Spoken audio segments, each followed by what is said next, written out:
the other storyteller. I don't know if they... You mean us? Yeah, That's well, probably what they're talking about. okay, yeah. How did you meet and get started? I guess. Well, I mean, We've known each other for quite a long time. Our wives work together. Okay. I would say about almost 12, 13 years. yeah. Probably leaving a little bit more than that. Yeah. About 15. Probably. It's been a long time. So I mean, how did you But- start paranormal investigating together? This guy right here. Actually, I was researching information on Savannah, and I lost all the information. And when I was a private investigator, I would go by locations and just kind of look at different things, and never had any equipment with me. And then when I lost my computer crash, that's when I said it's really time to hit it. And then last year is when I decided to do it, and then I got David here and said, "Hey, you want to do this?" And he jumped right on it, didn't hesitate. I'm a big fan of the paranormal, so Okay. it was no hesitation. Okay, now we're going to talk about some of the evidence.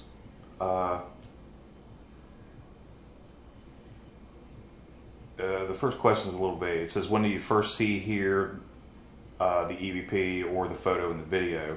Obviously, it was a whole investigation, so maybe you can extrapolate on some of the We were evidence. there We were there for 9. from 9 p.m. So till 5 in the 5 in the morning, so we had quite a bit of evidence to roll through. But we had already actually been there to look at the area, to see what the area looked like, see if what we needed to do.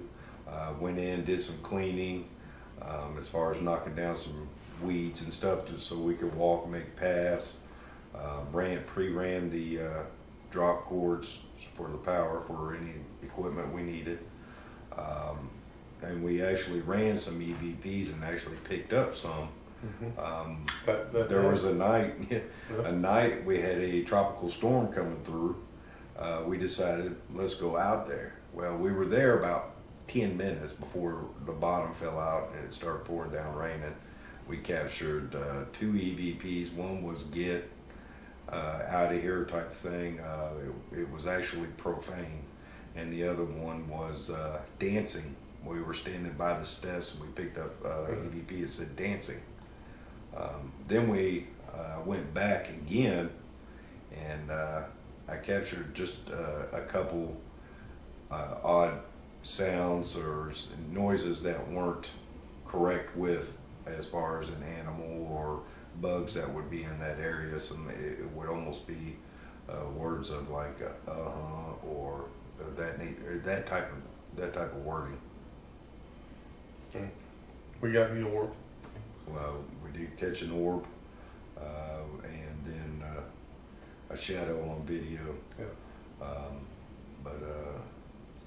And then several EVPs. We got named Sarah. I did find out through history that Sarah Ann Ulmer was born in 1810. She lived in Coldbrook Plantation. As far as her death and where she was at that time, I don't know, but my understanding is she's buried in the Ulmer Cemetery there on the property, Which we haven't been able to find yet. which we have not been able to locate. Okay. Dave, you saw some stuff that wasn't on camera. Yeah. Matter of fact, our technician was behind us. Me and Gordy were walking through a path.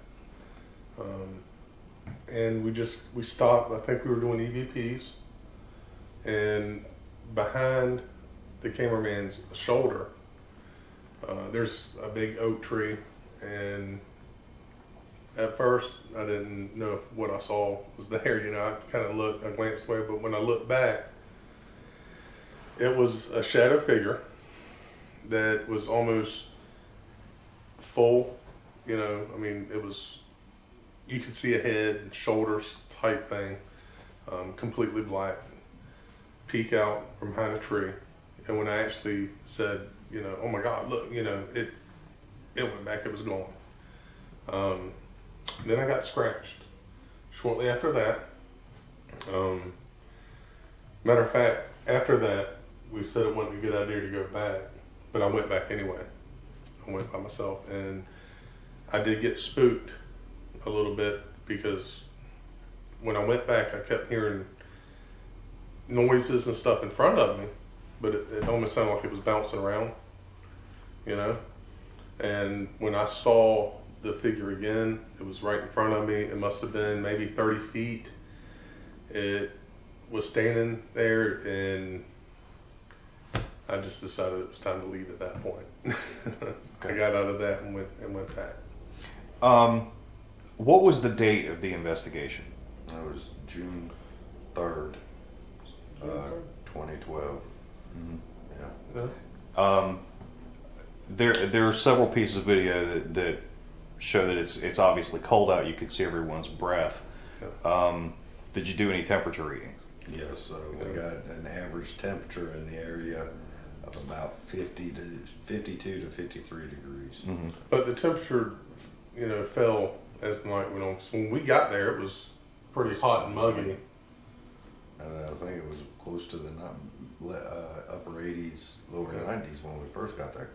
Mm-hmm. And I'd say around midnight, maybe 1 o'clock in the morning is when the temperature started to drop. It dropped dramatically. But when we left, it was in the 50s. Okay. And you ran power from your vehicle, right? Correct. With a power inverter? Right. So it wasn't hooked up to any house or anything nearby? No, there is no power receptacles or any way other than run it from a generator or a power inverter. Mm-hmm. So the area's isolated? Yes. There was evidence of like noises in the distance. Can you explain those? Well, the drum, it sounded like somebody was beating on Running like a stick around a barrel. that's what, yeah. Is the kind of way we described it at the site. It was just loud. You left the area, you didn't hear it. You were back in the area, you could hear it. I just wasn't sure if that was just odd timing with something off in the distance. We could hear a train coming, no problem. We could hear the train off in the distance. But as far as this one sound, it was just odd. We don't know what it was. And it also got louder Yeah, it did get louder as the night as the night went on. Mm. It was actually kind of creepy because we just didn't know what it was. That's just something that we couldn't explain out there that night. Okay. Is there anything else you want to add that hasn't been covered? Can't wait to go back. I know that. We're going back. And, Lock, stock, and barrel. We're Yeah. going back. but no, it's an interesting place. It's creepy. there's certain times, certain times you'll feel okay, and then things start happening. You hear a footstep over here or a noise off to your left, and then it's you start getting just kind of a creeped out feeling in the place. That's all I have to say about that. Okay. How long do you think that was, Lonnie? That was longer than 10 minutes.